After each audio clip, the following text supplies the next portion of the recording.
Time to hear from Sean and get our fix of the day. Get on the standard now because this is the way. We were meant for this moment since the day we were born. Now sit back and enjoy. It's good day, Bitcoin. G'day, ladies and gentlemen. Bitcoin smashed $80,000 USD over the weekend, 122,831 here in Australia. We are now in price discovery territory. We'll dive into the news and why Bitcoin is on a rally. It went from $67,393 to $80,945 in the past 7 days.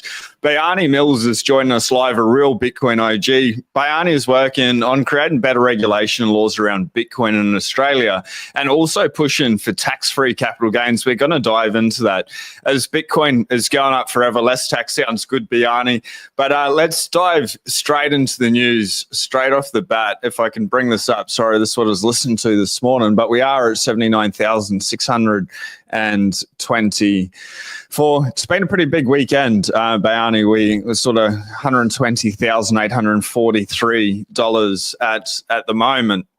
What do you reckon's causing the rally, the sudden interest? You know, we're at $58,000 for 6-7 months. It didn't feel like Bitcoin was ever going to go up, and so suddenly, you know, we've rocketed it up to 80,000. Absolutely. I'd say you've got this combination of the overall institutional demand that is just ratcheting along with the news of President-elect Trump coming into office, and those bills that are supporting its adoption in the US is causing, I believe, this retail FOMO, because it's not institutions until really later on today. Yeah.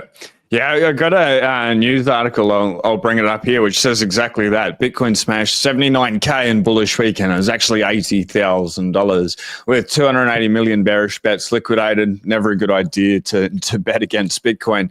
But exactly what you just said, Barney. Weekend pumps are considered bullish because they indicate broad interest and participation from smaller investors rather than just institutional players, which is like Bitcoin's created a pretty interesting dynamic now in the market. It trades 24/7, 365. It never stops. It never goes down. The stock market's open, for 20% of the year or less than that. That's pretty crazy. What do you reckon happens when Wall Street wakes up, or when Australia and the stock market opens today at 9:30? I think we'll see the short-term holders sell off. Those that are not really convicted on what Bitcoin is. But then those that actually have some conviction around it, those that understand it, they'll be the ones buying the dip, as it were, because even at today's prices, it's still cheap. Yeah, mate, I 100% agree. I think like risk versus reward, when you adjust it, Bitcoin's never been so attractive in its life. And we can see that on Google Trends. Retail is here. They are getting ready for Bitcoin coming in. But one of the things you just said, Bayani, is pretty interesting. Short-term holders that don't understand Bitcoin, it's pumped to 120,000 Australian dollars. They're going to sell.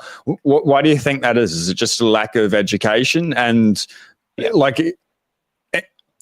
okay, so it is a lack of education. Like, how do we go from there to getting them to understand? Well, actually, let me rephrase that question. What's a better way to be looking at Bitcoin instead of short-term gains? How would you, share the value proposition of Bitcoin as an asset, and why it should probably be held for a longer-term time frame? Yeah, I think it really comes down to the individual in terms of what they're trying to achieve. If they've got a high time preference, if they're looking to maybe retire in the next couple of years, it might be that they are looking to really pump their bags now and sell off for the fiat gains. Whereas I think a lot of people, younger people, I would say, hopefully like myself, that have Bitcoin within a self-managed super fund, it's a matter of, I can't touch that asset for the next 30 years. So it really is a matter of looking and going, okay, well, do I think over the next 5, 10, 15, 20, 30 years, the adoption rate of Bitcoin globally increases, stays stagnant, or decreases? And I'm expecting it to go up. So given where we are at the price point today, Yeah, I'm pretty comfortable with my my self-managed Bitcoin fund.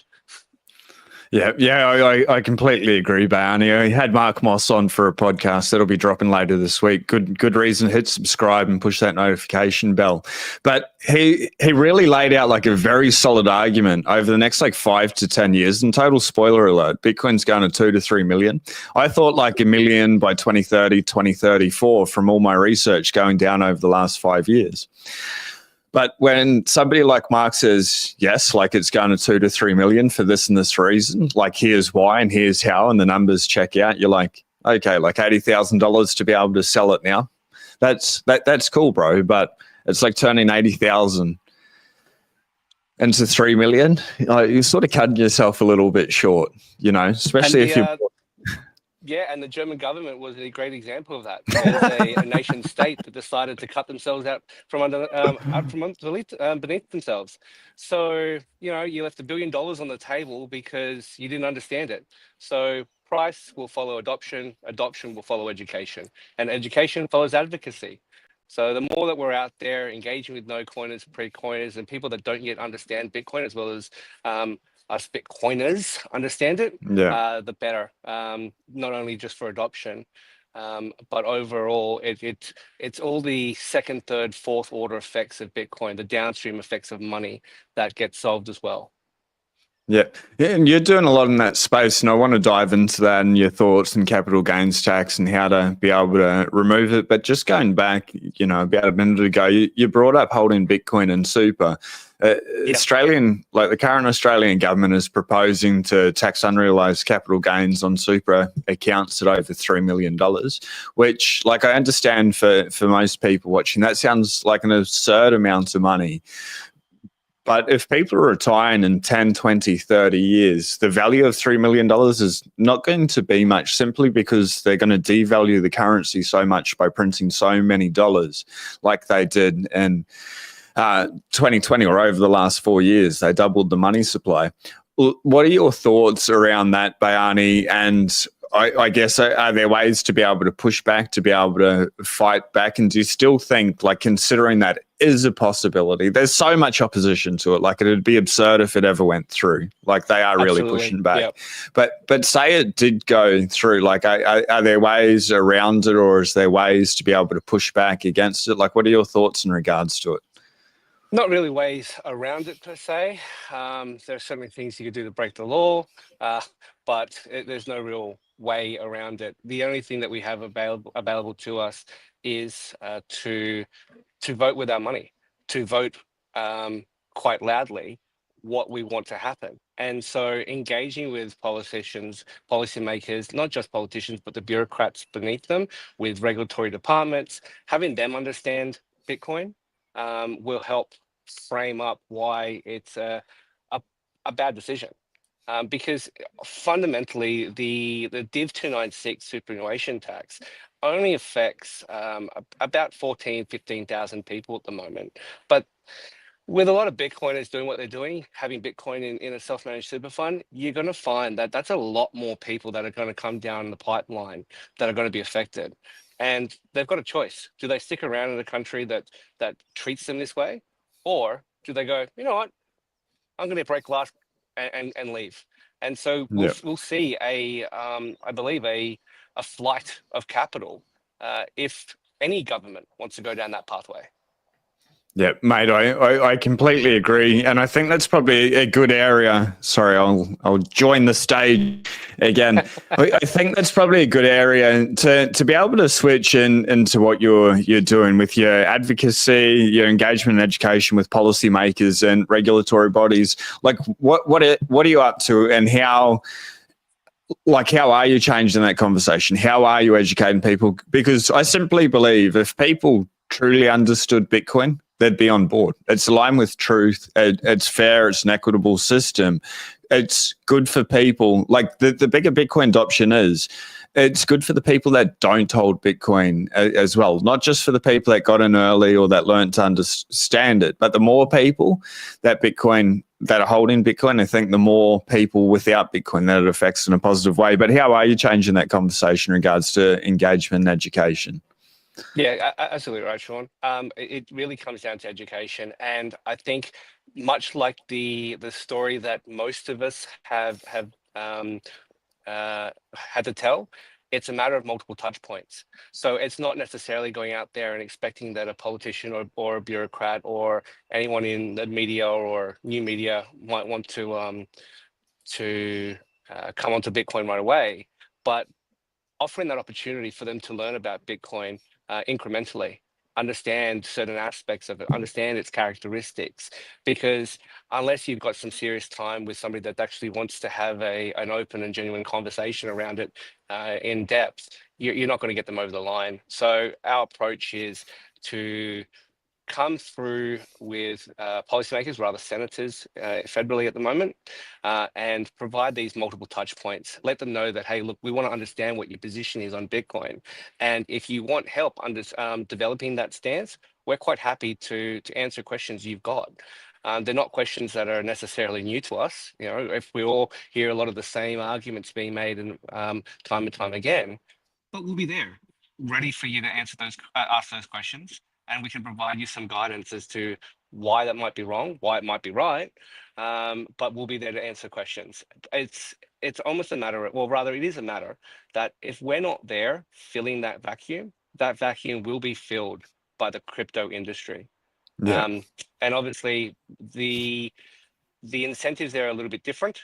Whilst there's people, Wait, there are wait, people. can you dive into why they're different? Like, what are your thoughts in regards to it? And we'll maybe keep Sure. it fairly level-headed, fairly nice. Yeah. Yes. Look, there's certainly people in the crypto industry that understand that Bitcoin as a commodity currency is something they want to be advocating for. It's not as if the crypto bros, as they were or as they are necessarily against Bitcoin. It's just that they might be at a different location in their journey, or they're trying to trade in the short term to buy more Bitcoin, and that's typically the story. In which case, Yeah. the volume that goes on with trading isn't because there's some particular utility out of these tokens, but rather they understand that they're trying to make short-term gains.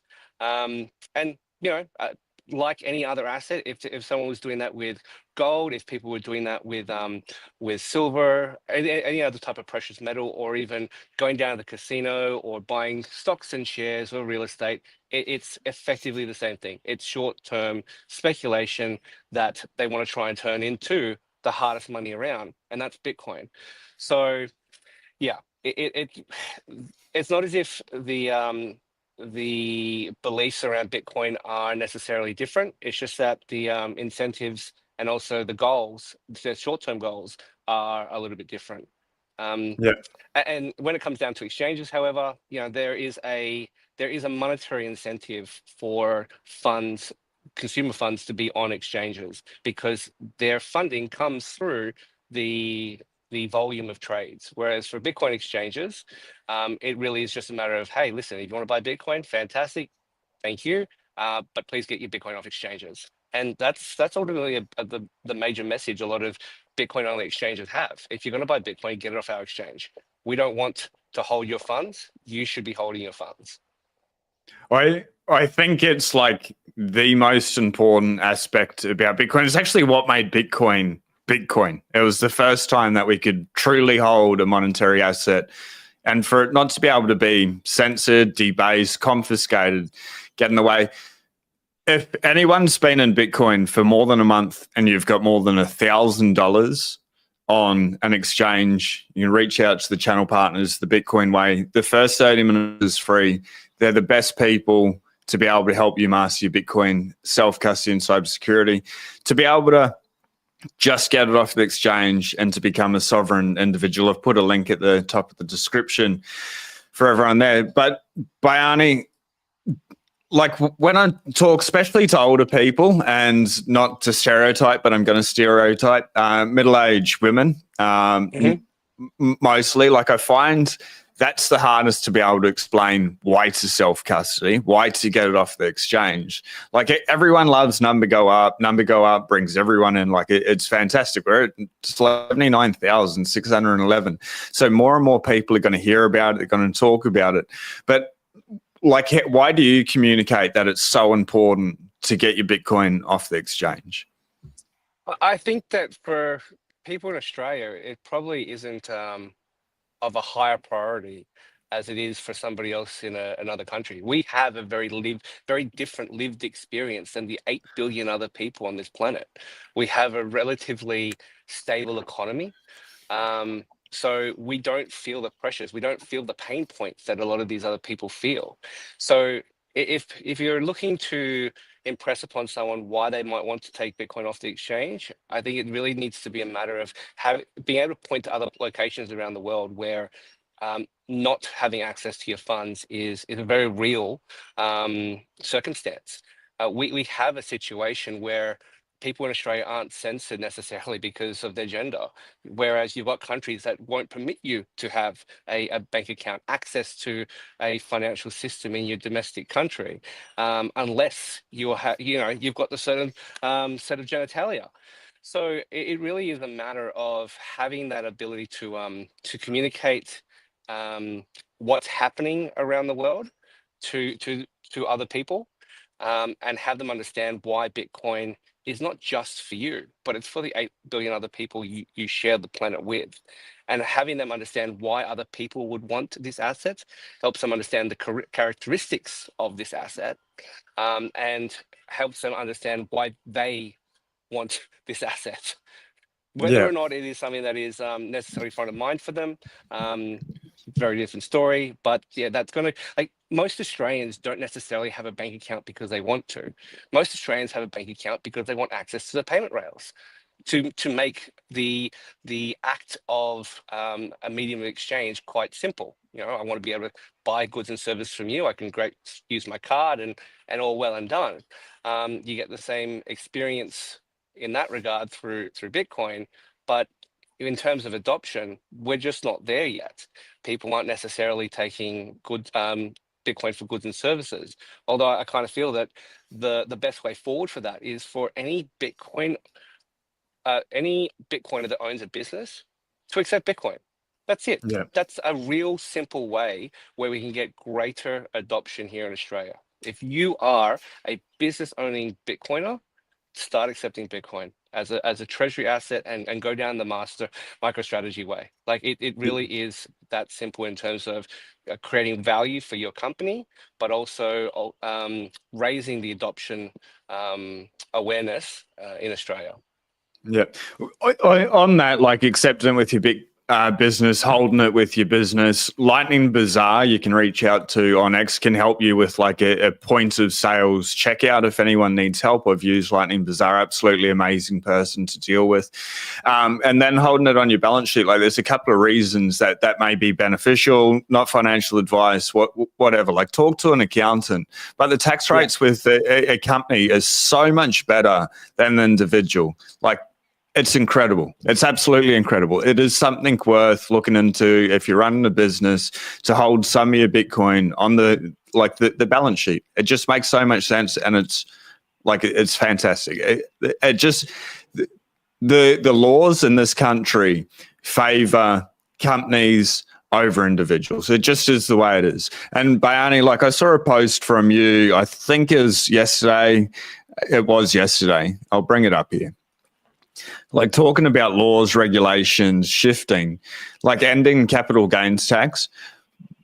I think like what you're saying, and we were talking before the show, we need more and more people to be able to accept Bitcoin for this to happen. But like, how do we go down the path of ending capital gains? And then I just want to forewarn the audience, I want to come back to like the regulation side of things, which we've gone for a little bit of a weave, but we'll come back to that as well. But just let's talk about ending capital gains tax on Bitcoin, because that number is going to keep going up. It's at $120,000 Australian. If people just sell it, it's their money, it's their choice. They're more than welcome to do it. But having no capital gains is obviously more favourable. How can we realistically get there? Like, what are the process with the regulation, the advocacy, the education for the general public, for the government, and then for companies, corporations, organisations? Yeah. So there are two key audiences in the Australian Bitcoin industry body's mind. It is policymakers and the media. In effect, you've got the media driving public understanding.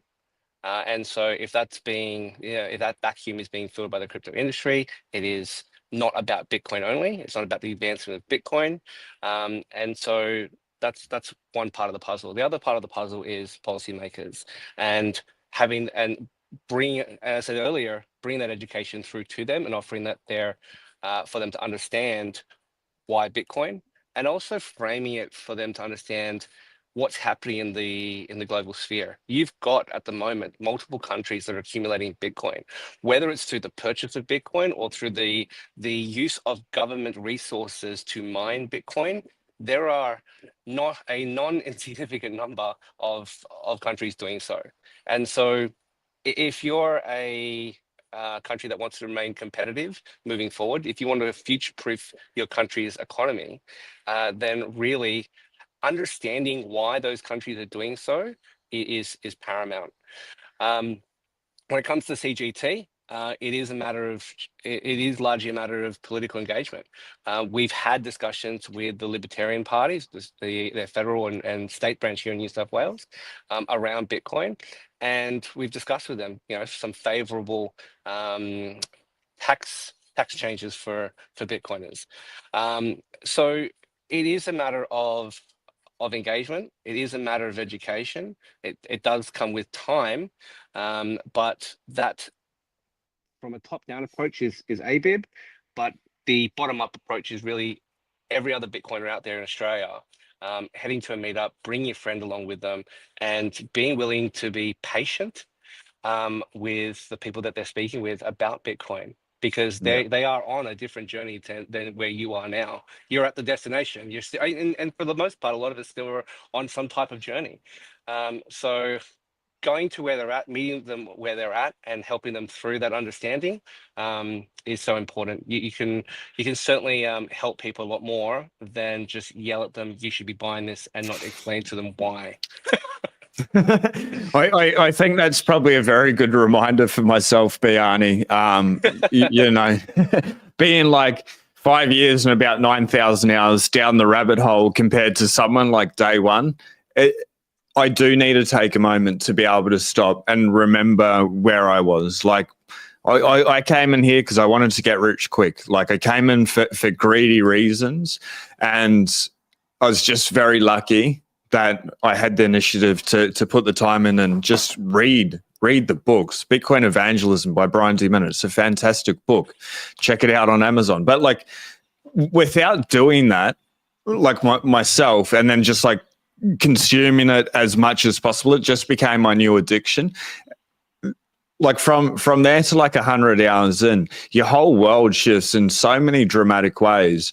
And like you're saying, like it's still a journey now, but I think, for myself, I need to remember how, like, it's not easy. Like, my whole world fundamentally changed. Everything that I'd been told about money and finances and the economy, like, was all a lie. And that's pretty crazy. So thanks very much. I need to make sure that I do that more and more. So going back to the regulation, like, we went on a bit of a weave there. Like, I deal with the government a lot with our company, and when we're talking to them, everything needs to be presented in a very specific way. They've got a language, and their language is the academic language. So they want everything laid out with like peer-reviewed research papers. They want to know what the facts are, not our opinion. Like, anecdotally, we know Bitcoin's the greatest monetary asset that's ever existed, but unless that's gone through like the peer review process with like an article that's published in a journal, like what Daniel Batten puts out a lot of information, Dennis Porter and stuff. Like, where are you getting that information? Because that's what these people need. It's the only thing they're going to accept. Like, it has to be 100% verifiable based on facts. And with Bitcoin, it's very easy because it's just truth and it's just factual. It's mathematical. But like, where are you getting this information? And then what type of information are you giving them? So largely, it's not enough. At the moment, we've got the Bitcoin Policy Australia, which is a a sister company of, oh, sorry, sister company, a sister policy group of Bitcoin Policy UK. So Ashley Porter is spearheading that. And so we're working hand in hand with BPA to say, hey, look, here are the concerns for policymakers. Here are the concerns in media that we're seeing. Could you please look at some research in these particular areas? That way, we've got some domestic data to work off. We can certainly use case studies that reference the US, Norway, Europe, El Salvador, and that's largely what we're relying upon at the moment, because the regulatory framework here in Australia does make it quite difficult to bring in Bitcoin businesses, to develop Bitcoin businesses. And I'll use Iris Energy as a great example of this. We have a multi-billion-dollar company headquartered in Sydney that can't operate the same way that it does in Canada and Texas. It can't. It doesn't have the regulatory framework to be able to do so. It cannot bring the same type of value that it's bringing Canadians, that it's bringing Texans to Australia. It could be, but that's got to change. And that change can only happen by engaging with policymakers. So it really is a matter of a bit of a bottom up in terms of education, but also a top down in having policymakers understand what are the second and third order effects of not having Bitcoin specific regulation. Because if you start throwing the baby into the bathwater, you're going to end up with more problems than you currently got. So we're basically, hey, look, let's just move the baby over here. Let's look after the baby, and all this bathwater, you deal with that how you wish, but that's not our problem. What we're concerned about is advancing Bitcoin in Australia as a commodity currency. Yeah. And so I guess like the biggest pushback or the biggest question, people like start to hear about Bitcoin, and yes, it's this cool currency and you can move it and stuff. But then like after they learn just a little bit, they're like, it uses so much energy. It's so bad for the environment. And the talk about energy in the environment in Australia is absolutely massive, whether it's I'm for coal or I'm against coal. The regulation around nuclear, I'm either for it or I'm against it. And then like solar and wind farms, either for or against it. But then there's all these regulations, like say with nuclear, it's just like impossible to do it in this country at the moment.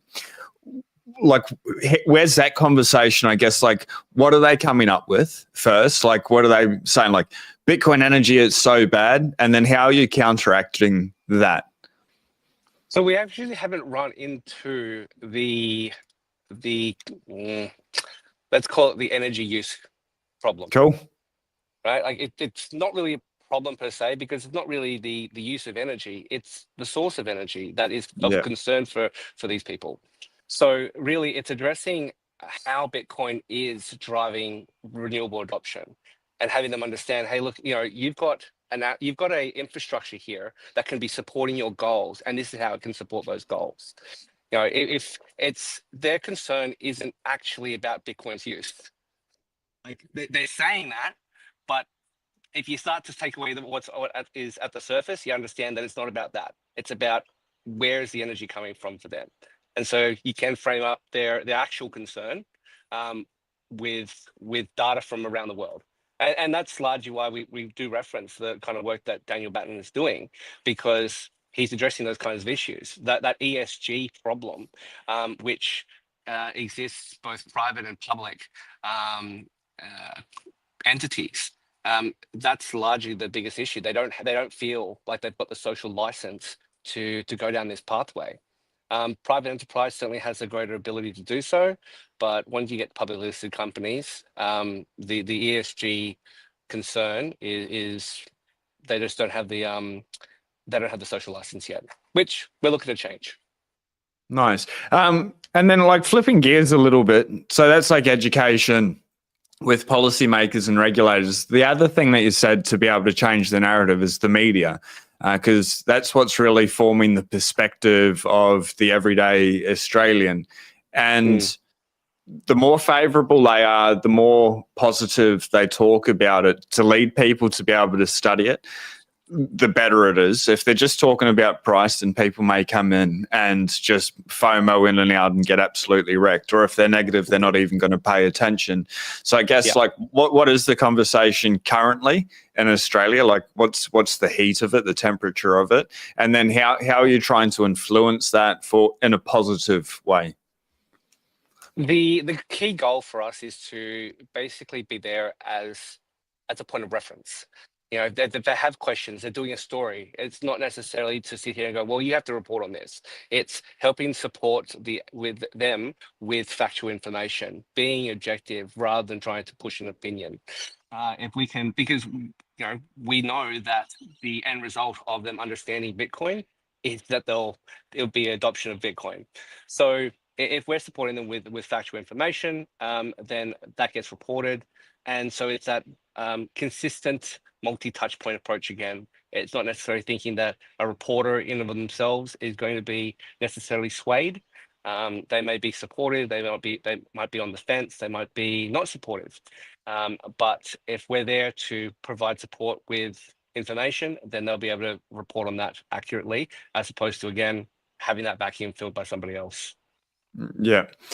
And I really just don't watch mainstream media. I've got this TV. It's the first one that I've had in 15 years. It's connected to my computer. It's not connected. Like I can't watch TV programs and stuff. So I don't see the news. What is the temperature of the media at the moment in Australia? Like really, like from what I've noticed, obviously I'm searching the internet, it's either been fairly quiet or sort of lukewarm, but what would be your perspective in regards to it? I think you're absolutely right. I think it is quiet. There's not much talk of price, and that's a perspective that I'm not looking to try and change.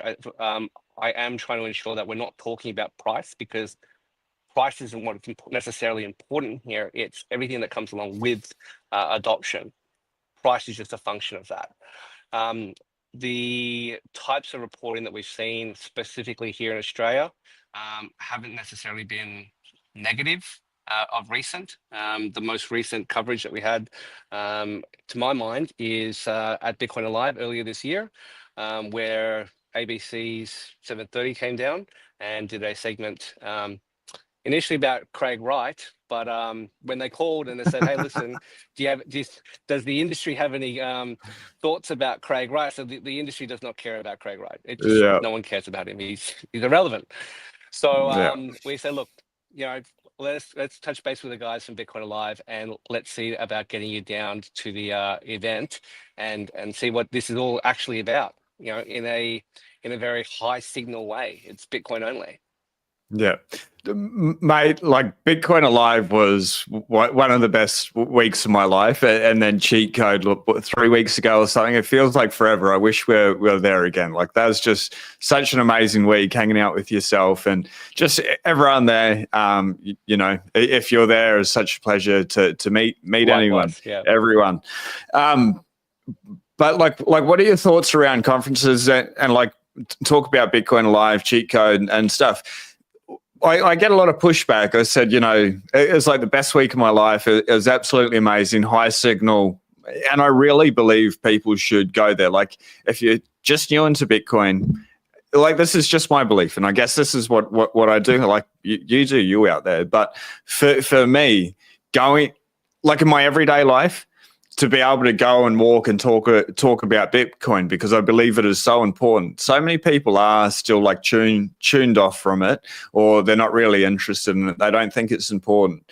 So, and I think it's the most important thing apart from like health and relationships. I think those two come before sorting your wealth out. But that aside, to be able to go and network with Bitcoiners and to be able to spend a week with people that have built a solid foundation, like I think it's absolutely amazing. I think you get to a journey after stacking for so long. Like for me, it was like 4 years after stacking before I went to my first conference. But then I think there comes a time where it is like almost necessary to connect with other Bitcoiners. Like, what are your thoughts in regards to like conferences or spending money on anything other than Bitcoin? Because sometimes it's like Bitcoin only, don't buy any chairs or something. I see that you don't have a chair. I'm short Bitcoin with this chair. Yeah, on Friday, I'm in Sydney. Drove 4.5, 5 hours up north to a meetup at Port Macquarie. It was their first one up there. I dropped in, took my cousin with me, and he said, "Look, it's been a long time since I've been able to relate to people." It was his first meetup. He'd been stacking for a while, but yeah, he certainly found the environment there to be not just welcoming, but relatable. He said, "Look, being a single dad, he's often trying to find out where he sort of sits when he's talking with people, because a lot of other men might not necessarily be in that position. So he's unable to connect with them on what's happening in the personal life.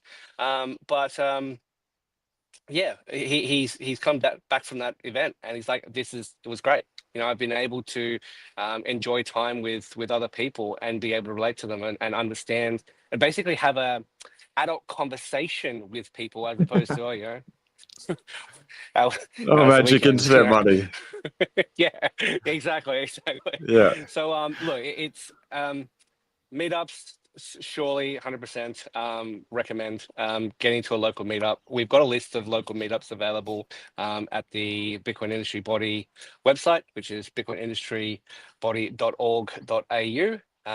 But certainly when it comes back down to conferences, I think I've spent most of my time at conferences just speaking with people rather than necessarily watching the actual panels.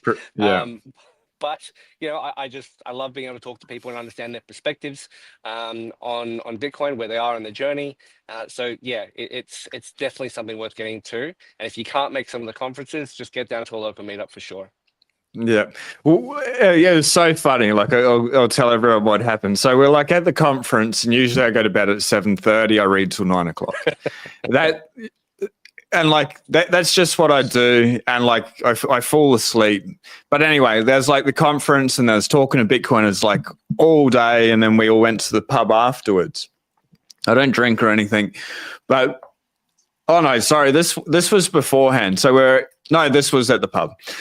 There's just so many late nights for that week. Like it was ridiculous, dude. Like every night. But it's like 11 o'clock at night, and Bayani comes up with sort of this similar conversation that we're having. Like at 11 o'clock at night, I'm like, man, like I'm trying to keep my eyes open. We're going like deep down and into the weeds. I'm like, this conversation is so epic. It's so amazing. It's so high level. But I'm like, we're going to have to stop this, and we can like resume it in the morning. But like what I found at those conferences and like the meetups and stuff is you just lose track of time. Like you lose everything, and you're just like, oh my God, like finally I can talk, like you were saying, to an adult again. I will put all your links in the description. We'll bring up a few more things after this video goes live. So it's the Australian Bitcoin Industry Body. Is that ABIB? Yes. Yes. So like what are you doing for work? Who are you associated with? Like just sort of list everything. We'll obviously put your X as well. And then I want to dive into a few more things. Actually, like what I want to dive into after we do this is how Bitcoin has changed you as a person, because I think it's pretty remarkable. But like, where are you at? What are you doing? What's everything? Because you're a busy man. Yeah. So certainly in the Bitcoin space, it is the Australian Bitcoin Industry Body. At a local level, it is the meetups with Bitcoin Sydney. So we've gone from a single meetup in the CBD through to now having multiple local meetups around the Sydney, Greater Sydney area, which it is really about encouraging access. People that can't necessarily get into the city and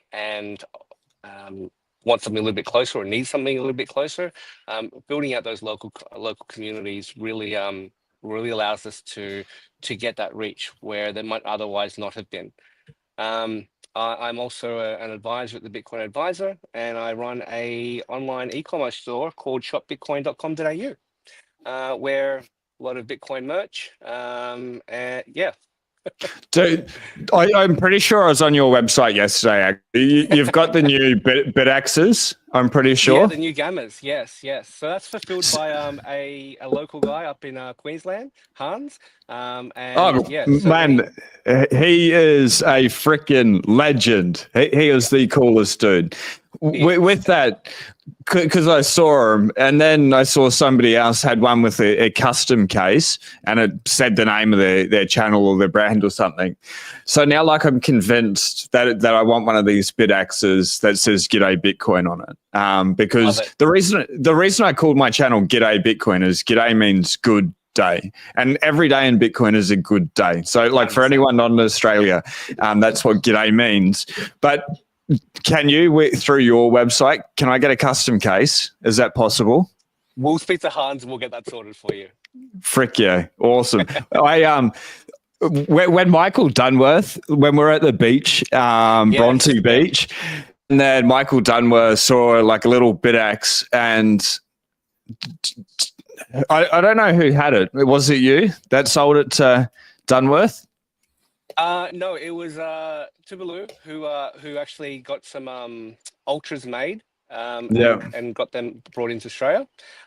He got one to Michael Dunworth, and Michael was, as Michael was sitting there, he's just fascinated about the amount of he was so rate. stoked. Yeah. When it comes to Michael, like Michael being stoked, like Michael's already up here, like he's always elevated, but he was just like a kid in a candy store, and it's like talking about like this hash rate was like the whole network back in the day, and you're like, wow. You could do a 51% attack with one. Yeah. That's pretty crazy. Like what are your thoughts in regards to hash rate? Like it's just going up forever, hey? Yeah. Basically, as a species, the more we're able to take advantage of stranded and waste energy, it'll just continue to go up because there's an incentive to do so. Which every time we do that, we are increasing the security of the network. But certainly, off the back of the conversation about Bitaxes, decentralization is so important. Having a lot of these devices, whether it be a space heater or a little Bitaxe itself, certainly contributes to the decentralization of the network. Do I think it's at a state where it's of major concern? No, but by contributing to that, you'll ensure that it won't ever be a concern. Yeah. And like also everyone, like for myself, I run a node. I can 100% guarantee, and I'll put Bayani on the spot, he runs the node. Like, do you run a node? Yeah. It's imperative. Say again? I think I've got 2 running at the moment. Nice. I think I actually need to get another one. So I want to get one of the Bitaxe scammers, make a video. I just want one on my desk. I want to be able to see it. I just want to be able to play with it. But I want to build a different type of node. Like I build a real cool one, and it just sits there. I don't do anything with it. Like I interact with it from my computer. But I don't know. It's just so fun. Like, because Bitcoin's so intangible and it doesn't really exist, like it sort of doesn't exist. It is nice to have physical things where you can verify that Bitcoin is actually there, it is yours, and then you know that you're protecting it by adding hash rate to the thing. So the other thing you said, so Australian Bitcoin Institute body, shopbitcoin.com, we'll put that, and then you're working with Bitcoin Alive, so that's Michael Dunworth's brother. Bitcoin advisor. So that's Peter Dunworth, who's a really dear friend, like a really, really cool guy. What are you doing there as well? Just helping clients ensure that their Bitcoin is secure off exchanges. Just keeping it secure. Yeah, no, legend. So I'll put Bayani's links below. Like last year, we saw the biggest bank lapses in American history. They sort of like went quietly unnoticed in March 2020 during C19. The stock market crashed, like 2008. The stock market absolutely crashed. The Australian government's trying to push this disinformation bill. I've got Jordan Ditloff coming on, the Libertarian Party Senate candidate on Friday to like really dive in. He's gone into a deep dive and just said, man, like I have to get you on the the show. This is crazy.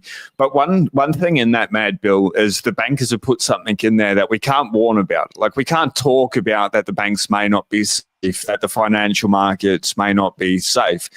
Like, factually, they're not safe. Like, they have no proof of reserves. The whole economic system is like shaky at best. Like, so with COVID 2008, 2009, then there's like the yen carry trade. What was that, like 2.5, which could have been like totally devastating for the entire world, and they managed to plug it up. But like, we're like right on the edge of a black swan event. Like, how do you think about those things? How do you approach those things? And like, what are you thinking, I guess, around the banking system, like this choke point that's going on in Australia? It's just still going on, and it's getting worse and worse and worse, trying to get fiat dollars out of the system. But like, what are your thoughts of all of this? So there's a couple of campaigns I do want to run. And part of that is to try and get some stats around to what degree people have been impacted by some type of choke point action. Currently, I sort of see it as at least two things. One, there's a financial incentive for banks to do this. Preventing the flight of capital out of the system means that they're unable to rehypothecate those funds and take a percentage on all those loans. The other side of the equation is you have these recommendations being pushed through that come down through AUSTRAC. AUSTRAC presents it through to the registered parties, of which all exchanges that operate and a registered exchange here in Australia, a digital currency exchange, must abide by. But it's interesting to see a lack of communication between the banking system or banking sector overall and, say, the Australian Bitcoin industry body. So we're trying to ensure that we don't have, we've got consumer protection, but the banks won't engage. Man, like the amount of trouble that me helping people with the bank, like my bank's closed me out about 6 times in the last 2 years. It's been bloody pain. And we've sort of come to terms. I've got multiple bank accounts because one can delay things, or the other one will lock you out. But in the last 2 weeks, helping other people move, it isn't like a lot of money, but like, it's just their money. One bank account totally shut down for 28 days, locked out for trying to move money. And the other one was 24 hours, and then it was 48 hours, and that went back into a 24-hour hold. And you're like, this is absolutely ridiculous. It's bonkers. It's absolutely bonkers. And there's no right to banking in Australia. So what does it mean for anyone who wants to be able to use payment rails when there's such a monopoly on the existing financial system? So in effect, you have a lot of people that aren't buying Bitcoin that don't get stung in this way. However, there is a overreaction to people buying Bitcoin by the banking system because there's no incentive, or rather no disincentive, from pinging people with false positives. You have a good actor that is buying Bitcoin or trying to send money to an exchange, and the bank just says, nah, we think you're being scammed. We're going to put a hold on it or completely debank you. And they don't have to answer to anybody. There's no recourse of action. Absolutely none. So, to what degree we are going to fight for that really comes down to the Australian public. If they want that type of representation, we need to know about it. Part of that is, as I mentioned, this campaign is to find out what the data is. How often are people being delayed or debanked? For what values? Because the argument goes is that this is a risk-based approach. And I would argue that a better approach would be an outcomes-based approach rather than a risk-based approach, because the risk-based approach doesn't give a crap about how it actually affects people. Consumers at the end of the day are paying for the additional staff and the policies being implemented for this AML-CTF stuff. Like Commonwealth Bank have an advertising campaign at the moment, talking up about how they have over 4,000 people fighting scams. I'm like, but they're not. They're just locking people out of their account and just saying, well, we think this, therefore, no, you Yeah. won't get access to your funds. They've been so bad. Commonwealth's bad. Can I bring up full screen for 2 secs? I just want to set something up. I have remembered that it is Remembrance Day today. It is 11th to the 11th. So I'm going to bring up full screen and just go down a rabbit hole. You know, like you've got the stage. You are a Bitcoin OG. You're a very intelligent man. You're looking at so many different things. You're so involved from that lived experience with Bitcoin. I think you like have a powerful message. I'm setting you up to say whatever you want. So I'll hand it over to you, Bayani. The floor is yours.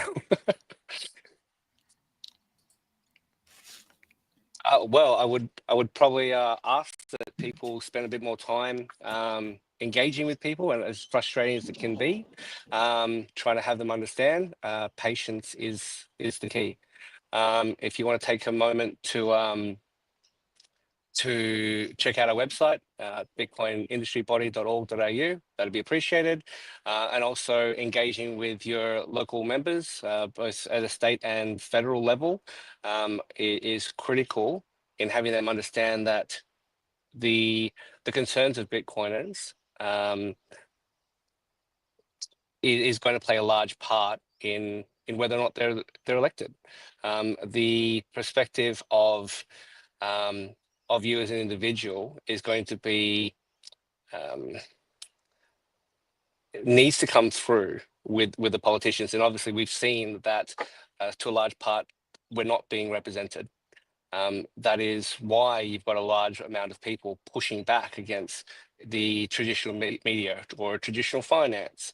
We're so over-regulated, and we're constantly being told that we can't say this and we can't say that.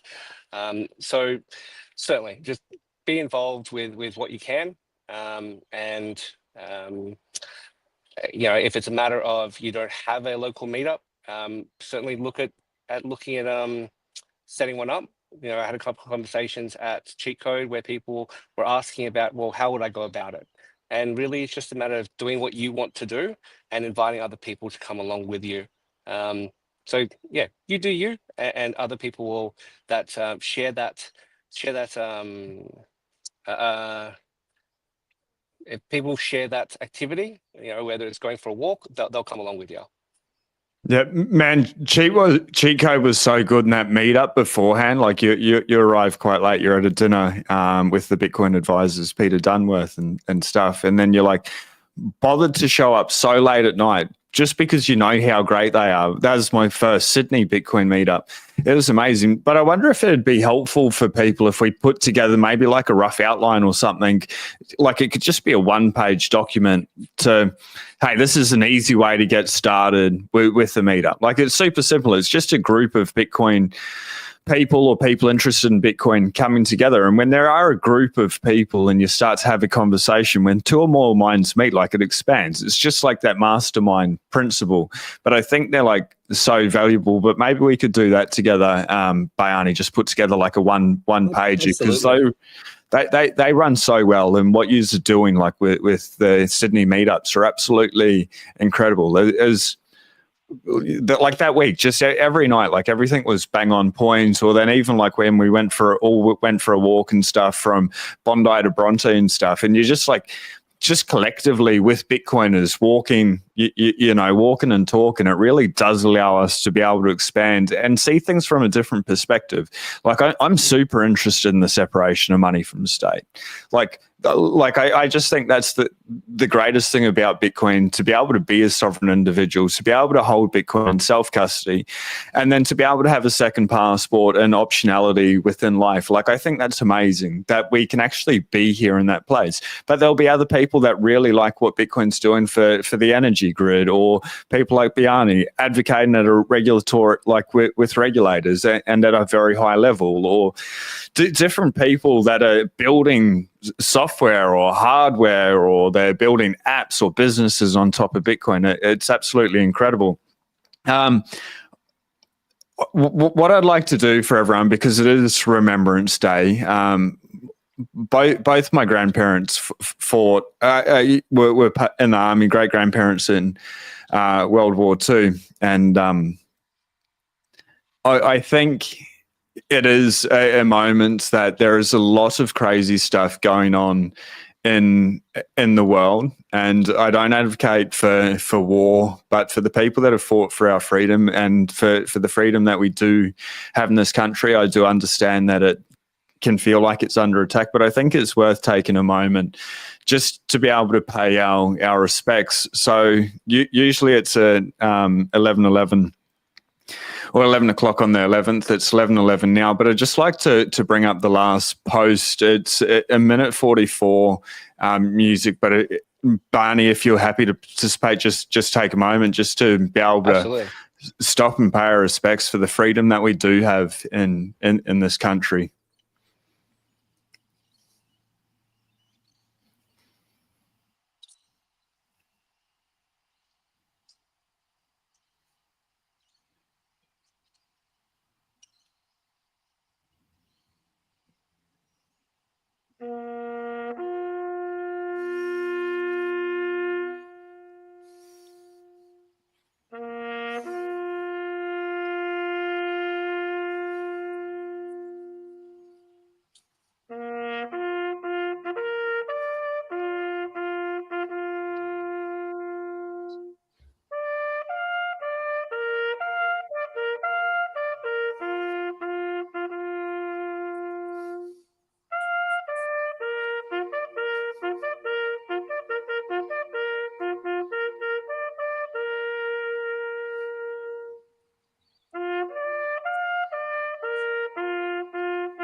Thanks, Barney, and thanks everyone for actually taking a moment to pay our respects for everyone that went before us that have given us our freedom. And I guess lest we forget, we will always remember them. So many people have given our lives, and so many people around the world for the world that we have now. So I guess my takeaway for that is to be able to fight for what is right, and that's why I show up every day. And for yourself, Bayani, do you? Like I see Bitcoin as deeply spiritual in so many ways, and maybe that seems a bit esoteric or a little bit woo-woo, but it's definitely changed me for the better. I just see Bitcoin, it doesn't lie. The time chain is the time chain, the sats per dollar are the sats per dollar, the hash rate's the hash rate.